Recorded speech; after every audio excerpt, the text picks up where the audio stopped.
Hi అండి, అందరికీ నమస్కారం. Welcome to our channel Sukanya style of living. అందరూ ఎలా ఉన్నారండి? నేనైతే చాలా బాగున్నాను. మీరందరూ కూడా బాగుండాలని కోరుకుంటున్నాను. ఇదైతే ట్రావెల్ బ్లాగ్ అండి. నేను మా హస్బెండ్ అండ్ మా బాబు ముగ్గురం కలిసి తిరుపతిలో ఉన్న కొన్ని ప్లేసెస్ చూసొద్దామని బయలుదేరాము. అవేంటంటే తిరుచానూరు పద్మావతి అమ్మవారి టెంపుల్ అండ్ గోవిందరాజస్వామి వారి టెంపుల్. మేము వెళ్తుండే ఎండ లేదండి. అసలు క్లైమేట్ చాలా చల్లగా కూల్గా అసలు ఎంత బాగుందంటే కళ్ళకి చూడ్డానికి కూడా వాతావరణం చాలా బాగుంది. ఎంజాయ్ చేస్తూ వెళ్ళాము. ఫస్ట్ తిరుచానూరు పద్మావతి అమ్మవారి టెంపుల్ చూద్దామని వెళ్ళామండి. ఇదైతే పద్మావతి అమ్మవారి టెంపుల్ బయట. Mobiles and cameras not allowed కాబట్టి వీడియోస్ ఏం తీయలేదు లోపల. ఇంకా దర్శనం అయ్యి వచ్చిన తర్వాత మొబైల్ కలెక్ట్ చేసుకున్న తర్వాత ఇది బయట గుడి వాతావరణము ఎంత బాగుందంటే చాలా పెద్ద టెంపుల్, మస్ట్ విజిట్ ప్లేస్ అండి. మాకు దర్శనమై మేము బయటికి వచ్చేసరికి 1.5 hour టైం పట్టింది. పెద్దగా జనం ఏం లేరు మేము వెళ్ళినప్పుడు. పద్మావతి అమ్మవారి దర్శనం అయితే మాకు బాగా జరిగింది. అమ్మవారు బాగా కలగా ఉన్నారు కూడా. గుడిలోనే కొద్దిగా లోపలికి వెళితే లెఫ్ట్ సైడ్లో పద్మ సరోవరం అని పుష్కరిణి ఉందండి. అది కూడా తప్పకుండా చూడండి, చాలా బాగుంది. అక్కడ పుష్కరిణి లోపలికి వెళ్ళడానికి అలో చేయట్లేదు, ఎందుకంటే అక్కడ ఒక సెక్యూరిటీ గార్డ్ కూడా ఉన్నారు. కొద్దిసేపు ఆ పుష్కరిణి దగ్గరనే మేము టైం స్పెండ్ చేసాము, చాలా బాగుంది అక్కడ. ఇంకా కొన్ని ఫ్యామిలీ ఫొటోస్ తీసుకున్నాము. ఇంకా అక్కడి నుంచి గుడి బ్యాక్ సైడ్లో ఒక గేట్ అనేది ఉంది. ఆ గేట్ నుంచి వెళ్తే సూర్యదేవాలయం అనేది కనిపిస్తుంది. సూర్యదేవాలయం అనేది మనకు చాలా రేర్గా కనిపిస్తుంది. ప్రత్యక్ష దేవుడు సూర్యుడు మనకి. ఆయన కూడా దర్శించుకొని ఇంక అక్కడి నుంచి మేము గోవిందరాజస్వామి టెంపుల్కి అనేసి బయలుదేరాము. తిరుపతిలో ఉన్న వాళ్ళైతే ఈ ఫ్లైఓవర్ని బాగానే గుర్తుపట్టి ఉంటారు. ఈ ఫ్లైఓవర్ని ఏమంటారో ఈ సర్కిల్ని ఏమంటారో నాకైతే తెలియదు, కానీ నేనైతే నామాల బ్రిడ్జ్ అంటానండి ఈ ఫ్లైఓవర్ని. ఈ ఫ్లైఓవర్ అంటే నాకు చాలా ఇష్టము. తిరుపతికి వెళ్ళినప్పుడంతా ఈ ఫ్లైఓవర్ దగ్గర నుంచి వెళ్తే ఖచ్చితంగా చాలా ఎంజాయ్ చేస్తాను నేనైతే. ఈ పుష్కర్ని అయితే గోవిందరాజస్వామి టెంపుల్ ఎదురుగా ఆపోజిట్లో ఉంది. ఇదైతే బస్ స్టాండ్ రైల్వే స్టేషన్ దగ్గరలో ఉంది గోవిందరాజస్వామి టెంపుల్. ఇదైతే గోవిందరాజస్వామి గోపురం, టెంపుల్ గోపురము. ఈ గోవిందరాజస్వామి టెంపుల్ అయితే bus stand and railway station దగ్గర నుంచి వాకబుల్ డిస్టెన్స్లోనే ఉంది. ఇంకా మేము అక్కడి నుంచి వస్తున్నప్పుడు తుంపర పడింది. అక్కడ రోడ్లు అవన్నీ చూసినట్లయితే మీకు అర్థమవుతుంది. ఇంకా గుడిలోకి ఎంటర్ అయిన వెంటనే 2 పెద్ద ఏనుగులు కనిపించాయి. చాలామంది అక్కడికి వెళ్ళి ఏనుగు దగ్గర మనుషులు ఉన్నారు కదా, వాళ్ళకి డబ్బులు ఇచ్చేసి ఏనుగుతో బ్లెస్సింగ్స్ తీసుకుంటున్నారు. అది ఇంకా మేము దర్శనానికి వెళ్ళొచ్చిన తర్వాత వెళ్దాంలే జనం ఉన్నారనేసి ఇంకా మొబైల్స్ ఫోన్స్ అవన్నీ మేము ఇక్కడ సబ్మిట్ చేసేసాము. అది కాక మా యశ్విన్ కూడా నిద్రపోతున్నాడు. మెయిన్ వెళ్ళాలనుకుంది వాడి కోసమే. ఇంకా దర్శనం అయిపోయి వచ్చిన తర్వాత ఇంకా వాడి చేత డబ్బులు ఇప్పించి బ్లెస్సింగ్స్ తీసుకున్నాము. ఇంకా అది తొండం చాపుతుంటే వాడు భయపడి వెనక్కి వచ్చేస్తూ ఉన్నాడు. అక్కడ గోవిందరాజస్వామి టెంపుల్లో మేము దర్శనానికి వెళ్ళినప్పుడు చాలా పెద్ద వర్షం పడింది. ఆ వర్షం సౌండ్కి అందుకు మా యశ్విన్ లేచాడు. ఈ టెంపుల్ కూడా మస్ట్ విజిట్ ప్లేస్ అండి. చాలా పెద్ద టెంపుల్, చాలా బాగుంది. ఇంకా దర్శనం కంప్లీట్ చేసుకొని ఇంకా అక్కడి నుంచి మేము ఇంటికి వచ్చేసాము. మేము అనుకున్నట్లు 2 ప్లేసెస్ అయితే చూడగలిగాము.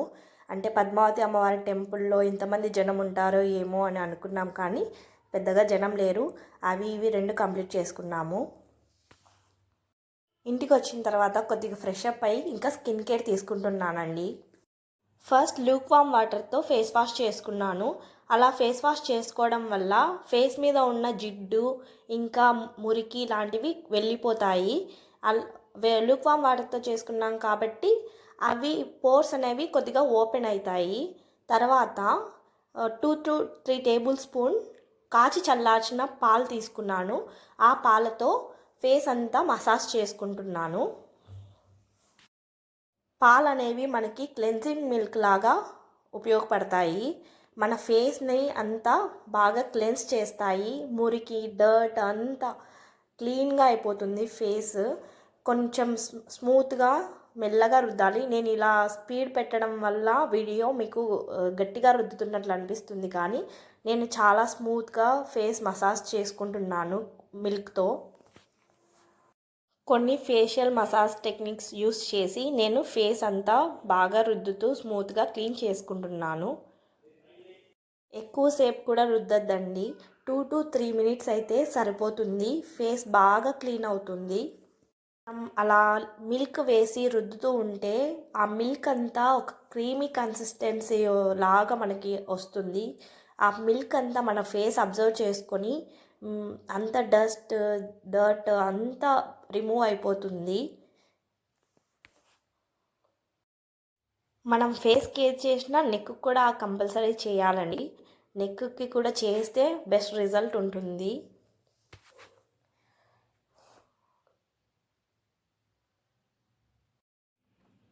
మసాజ్ చేయడం కంప్లీట్ అయిన తర్వాత నేను వెళ్ళి ఇంకా చల్లని వాటర్తో ఫేస్ వాష్ చేసుకొని వచ్చాను.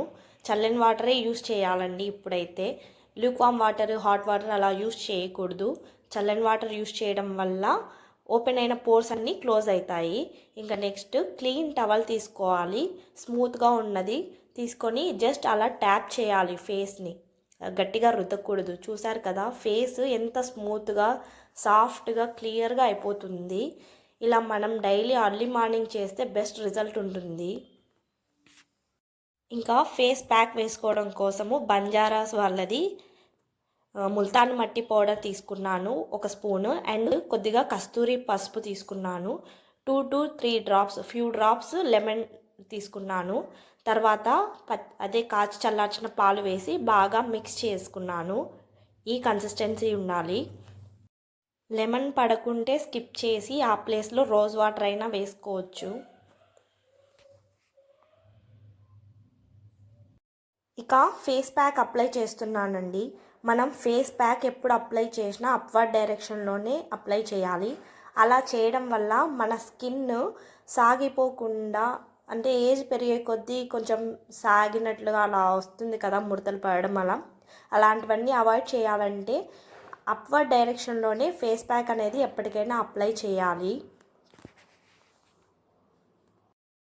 అలా చేయడం వల్ల మన స్కిన్ మంచి గ్లో వస్తుంది అండ్ మన ఫేషియల్ స్కిన్ అనేది టైటన్ అప్ కూడా అవుతుంది. ఇలా వీక్లీ వన్స్ కానీ 10 డేస్కి ఒకసారి కానీ ఫేస్ మసాజ్ చేసుకొని, స్క్రబ్ చేసుకొని, ఫేస్ ప్యాక్ చేసుకుంటే స్కిన్కి ఒక గ్లో అనేది మనం మెయింటైన్ చేయొచ్చు ఎప్పటికైనా. ఈ ఫేస్ ప్యాక్ వేసిన తర్వాత ఏం మాట్లాడకుండా, మూమెంట్స్ ఏమి ఇవ్వకుండా కూడా ఉండాలండి. అంటే నవ్వడం, మాట్లాడడము ఇలాంటివి.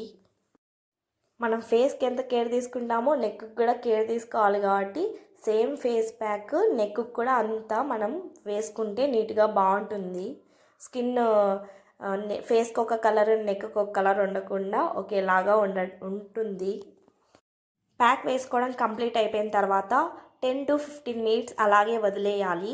తర్వాత చల్లని వాటర్తో ఫేస్ వాష్ చేసుకోవాలి. అలా జస్ట్ లైట్గా స్క్రబ్ చేస్తూ ఫేస్ వాష్ చేసుకొని వచ్చిన తర్వాత ఒక క్లీన్ టవల్ తీసుకొని జస్ట్ అలా ట్యాప్ చేయాలి ఫేస్ని, అంతే. గట్టిగా స్క్రబ్ చేస్తే ఈ టైంలో ర్యాషెస్ వచ్చే ఛాన్స్ ఉంటుంది సెన్సిటివ్ స్కిన్ వాళ్ళైతే. చూసారు కదా ఎంత సాఫ్ట్గా, ఎంత బాగుందో ఫేస్ అనేది. నెక్స్ట్ మాయిశ్చరైజర్ అప్లై చేయాలి. ఏ మాయిశ్చరైజర్ అయినా మీరు వాడేది రెగ్యులర్గా వాడే మాయిశ్చరైజర్ అప్లై చేసుకోవచ్చు.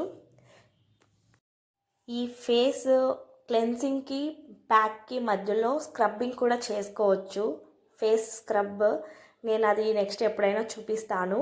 ఎందుకంటే ఇది వింటర్ కాబట్టి స్క్రబ్ చేయడం వల్ల స్కిన్ డ్రై అయిపోయే ఛాన్స్ ఎక్కువ ఉంటుంది, ర్యాషెస్ కూడా వచ్చే ఛాన్స్ ఉంటుంది. అందుకు నేను ఇప్పుడు స్క్రబ్ చేసుకోలేదు.